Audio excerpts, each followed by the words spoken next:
राजा के महल के पास एक विशाल पेड़ था। इस पेड़ में एक तोता और उसकी पत्नी रहते थे और उसी पेड़ के नीचे एक विशाल अजगर का बिल था। तोता और उसकी पत्नी इस बात से भली भांति परिचित थे। हर दिन वे भोजन की तलाश में उड़ जाते और शाम को लौट आते थे। एक दिन तोते की पत्नी ने अपने घोंसले में 2 अंडे दिए। जब वे दोनों शाम को भोजन की तलाश के बाद लौटे तो उन्होंने देखा कि उनके अंडे गायब थे। उन्हें तुरंत समझ में आ गया कि उनके अंडे अजगर ने खा लिए हैं। उन्होंने दुखी होकर इसे अपनी नियति मान लिया और फिर से अपने जीवन को सामान्य रूप से जीने लगे।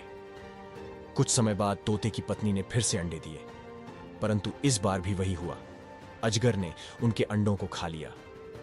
इस बार तोता बेहद क्रोधित था।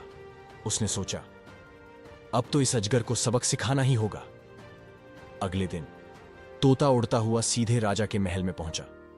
वहां उसने रानी का एक कीमती हार देखा और में पकड़कर उसे उड़ाकर ले गया। महल के नौकरों ने तोते को हार चुराते हुए देख लिया और उसका पीछा करना शुरू किया।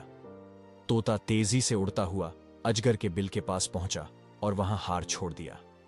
इसके बाद वह एक सुरक्षित दूरी पर जाकर बैठ गया और देखता रहा। जब नौकर हार के पास पहुंचे तो उन्होंने देखा कि हार अजगर के बिल के पास पड़ा हुआ है। यह देख वे डर गए और तुरंत सिपाहियों को बुला लाए। सिपाहियों ने वहां आकर अजगर को देखा और उसे मार डाला। फिर उन्होंने हार को महल में वापस पहुंचा दिया।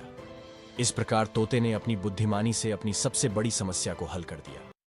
निष्कर्ष: जीवन में चाहे कितनी भी बड़ी मुसीबत क्यों ना आए, धैर्य और चतुराई से काम लें तो हर समस्या का समाधान संभव है।